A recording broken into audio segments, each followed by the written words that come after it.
কি কি ষড়যন্ত্র হচ্ছে, কারা কি ষড়যন্ত্র করছে, একের পর এক যখন অভিযোগ উঠছে এই এসআইআর নিয়ে। এবার আপনাদের সামনে রাখবো বিরোধী দলনেতা শুভেন্দু অধিকারী, তিনি কিভাবে আক্রমণ শানালেন এই এসআইআর প্রক্রিয়ায়। তিনি বলছেন এসআইআর প্রক্রিয়া কতটা জরুরি, ভোটার তালিকা থেকে বদ রক্ত বেরিয়ে যাবে, যখন চূড়ান্ত ভোটার তালিকা বেরোবে বাংলাদেশি মুসলিম রোহিঙ্গাদের নাম বাদ যাবে, মৃত ভোটারদের ওপর নির্ভর করে ছাপ্পা মারা তৃণমূল বলবে আমরা ভোটে লড়বো না, ব্রেকফাস্টে 58 লক্ষ লাঞ্চ এখনো হয়নি।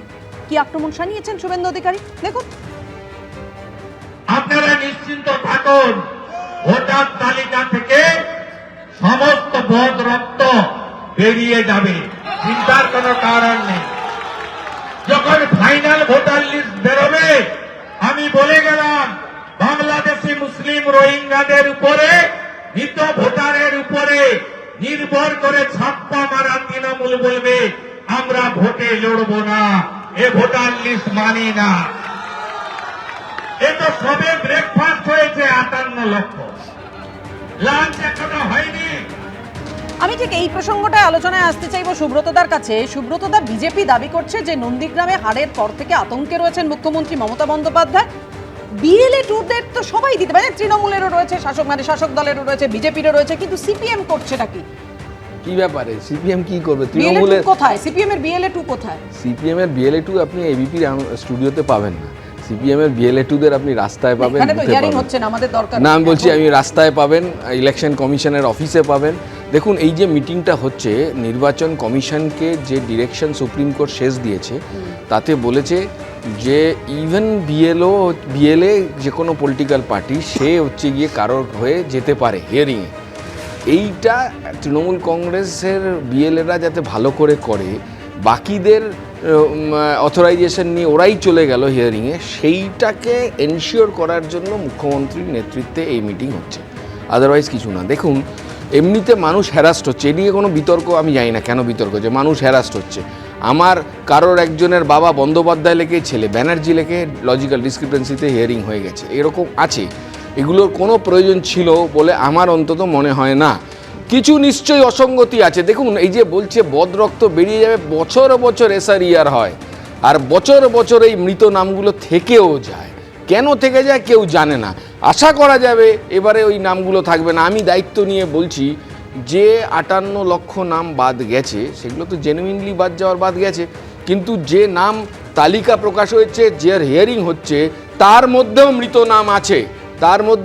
নাম আছে, ঠিকমতো খুঁজলে। যেমন হচ্ছে গিয়ে কিছু জীবিত লোকের মৃত নিয়ে ওই র্যাম্পে হাঁটানো হয়েছে, ঠিক তার থেকে কয়েক গুণ বেশি পাওয়া যাবে মৃত নাম, যে নাম হচ্ছে গিয়ে রিফ্লেক্টেড হয়েছে লিস্টে। ফলে সেগুলো ভালো করে এনকোয়ারি করা দরকার। কিন্তু অ্যাট দ্য এন্ড শেষ অবধি মানুষ হয়রানির শিকার হচ্ছেন, এইটা আমাদের সকলেরই এজেন্ডায় আসা উচিত। কারণ এই মানুষগুলো কোন দলকে ভোট দেবে গুরুত্বপূর্ণ না, এরা সবাই রাজ্যের মানুষ। সেই কারণে সব রাজনৈতিক দলের এই হ্যারাস্ট হওয়া মানুষের প্রতি সহানুভূতি থাকা দরকার। আমি রবীন্দ্রনাথ বাবুর কাছে আসবো। রবীন্দ্রনাথ বাবু, কমিশনই তো বলছে যে ভোটার তালিকা সংশোধন এবং সংযোজন করা হচ্ছে একটা সুষ্ঠু ভোটার তালিকা বার করার জন্য। আমি বলছি সেখানে দাঁড়িয়ে বিজেপি বারবার বলছে বাংলাদেশি মুসলিম রোহিঙ্গাদের নাম বাদ যাবে, কিন্তু এখনো অবধি সেই সংখ্যা কিন্তু কমিশন প্রকাশ করতে পারেনি। হ্যাঁ, সেটা তো পারিনি। আমি এই যে বিজেপির প্রতিনিধি বললেন যে এই হ্যারাসমেন্টটা আসলে তৈরি, মানে ম্যানমেড, ওইখানে এরা সংবাদপত্র দেখাচ্ছে, সংবাদ মাধ্যম দেখাচ্ছে, তারা শুনছে না, এবং ইলেকশন কমিশন যথাসাধ্য চেষ্টা করছে, তা সত্ত্বেও এরা মানতে চাইছে না বা অযথা বিতর্ক সৃষ্টি করছে। আমি আমার নিজের ঘটনা বলি। আমি আগেও বলেছি যে রবীন্দ্রনাথ, এই দুটোর মধ্যে একটা গ্যাপ থাকার জন্য আমার ছেলের আটকে গেল। আমার বাড়িতে বিএলও এলেন, এসে বললেন যে আপনার ওটা আটকে গেছে, ছেলের ভোটারকে এটা এসআইআর আগের এসআইআর টুতে যা ছিল এখনকার সঙ্গে মিলছে না, সুতরাং আপনি ছেলের মাধ্যমিকের সার্টিফিকেট দিলাম, আধার কার্ড দিলাম, সেখানে তার নাম রবীন্দ্রনাথ, আমার নাম রবীন্দ্রনাথ হিসেবেই দেখানো হয়েছে একসঙ্গে। আমার চোখের সামনে ওটা সবুজ হয়ে গেল, লাল থেকে সবুজ হয়ে গেল। বললো দেখলেন তো, আমি না আসলে আপনাকে শুনানিতে যেতে হতো। কদিন আগে উনি রাত্রিবেলায় 10টার সময় এসে, আমি বিএলওর কোনো দোষ দেব না, উনি আপ্রাণ নামে চেষ্টা করছেন, এলেন, এসে বললেন আপনাকে আবার শুনানিতে রেখেছে, এবং শুনানিতে গেলাম ওই একই জিনিস নিল। তার আগে বিএলও কিন্তু ফটো তুলেছেন আমার, বিএলও ফটো তুলেছেন, সব কিছু করেছেন, সবুজ হয়ে গেল, তারপর সেই সবুজটাকে লাল করে আবার নির্বাচন কমিশন ডাকলো কেন? কেন এই হ্যারাসমেন্টটা করা হবে? দেখুন, এই জায়গাতে দাঁড়িয়েই মমতা বন্দ্যোপাধ্যায় যদি বলেন যে বুথেই ভোটটা জিততে হবে, ভোটটা কিন্তু কোনো এই নির্বাচন কমিশনে 58 লক্ষ বাদ দিচ্ছি, এই 1.5 কোটি লোককে বাদ দেব, এই দিয়ে কিন্তু ভোট যেতে যাবে না, ভোট জিততে হবে বুথে। এবং তার জন্য উনি বলতে চাইছেন যে ভোটারদের নাম যদি পশ্চিমবঙ্গের ভোটারদের নাম যদি বাদ দেওয়া হয়, মমতা বন্দ্যোপাধ্যায় রাস্তায় থাকবেন, বুথে থাকবেন, নির্বাচন কমিশনের অফিসে থাকবেন, ঘরে বসে থাকবেন না। এইখানে উনি বোঝাতে চাইছেন, ন্যারেটিভ তৈরি করছেন, যে ন্যারেটিভটা মানুষের কাছে গ্রহণযোগ্য হয়ে যাচ্ছে, যেটা গণতন্ত্র রক্ষার লড়াই, এটা সংবিধান বাঁচানোর লড়াই। এই জায়গাটা কিন্তু বিজেপি বুঝতে পারছে না, যে এই যে হ্যারাসমেন্ট, এই হ্যারাসমেন্ট থেকে এত মানুষ, আমি যদি গিয়ে বিরক্ত হই, আমি যদি ধরুন একজন উচ্চ শিক্ষিত মানুষ, তাহলে একটা গ্রামের মানুষ তো ভয় পাবে না?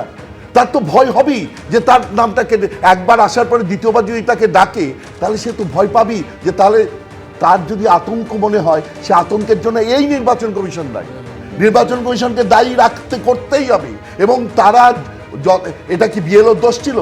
নির্বাচন কমিশনের ইয়েতে সবুজ হয়ে যাচ্ছে, তারপরে সেটাকে আবার লাল করে দিয়ে আমাকে ডেকে পাঠানো হচ্ছে। এই জিনিসটা আমি বোঝাতে চাইছি যে একেবারে যে কথাগুলো বলছেন নির্দিষ্টভাবে এসওপি মেনে কেন নির্বাচন কমিশন শুরু থেকে তৎপর হলো না? তাহলে এই যে মানুষ ধারাবাহিকভাবে হয়রানির মধ্যে পড়ছেন, তাহলে সেটাতে পড়তে হতো না? দায়িত্ব নিতে হবে নির্বাচন কমিশনকে। দেখুন, এসআইআর নিয়ে তৎপরতা ক্রমশ চলছে, যেমন হয়রানি মানুষের ক্রমশ বাড়ছে। বিএলও মৃত্যুর প্রতিবাদে আজও সিইও দপ্তরের সামনে বিক্ষোভ দেখিয়েছে তৃণমূলপন্থী বিএলওরা। আমি অরিন্দম বাবু, প্রাক্তন পুলিশ কর্তা, আপনার কাছে আসতে চাইবো। সিইও দপ্তর নিরাপত্তা দাবি করে কমিশনের কাছে কেন্দ্রীয় বাহিনী চেয়েছিল, হলোটা কি? যে মনিরুল ইসলামের বিরুদ্ধে এখনো কি কোনো ব্যবস্থা হলো? ডেডলাইন দিয়েছিল কমিশন। সত্যি আমরা না খুব FIR করতে। বিস্মিত হচ্ছি। চাকুলিয়া ঘটনা দেখুন, মনিরুল ইসলামের ঘটনা দেখুন, কিভাবে আনরুলি মব 144 আপনি যান, আপনাকে করে দিচ্ছে অনেক জায়গায়, কিন্তু এই আনরুলি মব অর্গানাইজড হতে যেভাবে করছে, ঘন্টার পর ঘন্টা, কোনো জায়গায় দেখলাম 30 ঘন্টা, সেখানে আর 144 করতে হচ্ছে না। এবার আপনাকে বলি, প্রভু তুমি আগে যা করেছিল সব ছিল সোজা, এখন বিজ্ঞান যা করেছে সেটা হয়েছে বোঝা। কেন বলছি? 2002 সালে যেটা আপনারা দেখছেন, অলরেডি আপনারা শুনেছেন, সেটা ছিল ম্যানুয়াল, আর এখন যেটা শুরু হচ্ছে সেটা হচ্ছে ডিজিটাল মাধ্যমে। এই যে আমরা যে আজকে আলোচনা করছি লজিক্যাল ডিসক্রিপেন্সি, এটা মেইন কারণটা কি জানেন তো? এর আগেও বলেছি, আপনাদের আবার বলি, ব্যানার্জি বন্দ্যোপাধ্যায় এগুলো কম্পিউটারে যখন নেবে না, এই জায়গাটা মিস্টার গুপ্ত যেদিন বললেন সেটা একদম ক্লিয়ার করে দিয়েছে। সমস্যাটা এই জায়গাটা সত্যিই তো, আজকে একটা বয়স্ক মানুষ, একটা প্যারালাইজড, তাকে কিভাবে নিয়ে যাচ্ছে, এটা আমারও না এত খারাপ লাগে। তবে আপনাকে বলি, পাড়ায় পাড়ায় যে আজকে ভোট রক্ষা কমিটি হয়েছে, আপনারা এটাও নিশ্চয়ই জানেন যে ওখানে স্ট্রিক্ট অর্ডার ছিল বিএলওরা বাড়িতে যাবে, এবং এই যে বৃদ্ধ মানুষরা, তাদের তো ওখানে যাওয়ার কোনো কারণ নেই।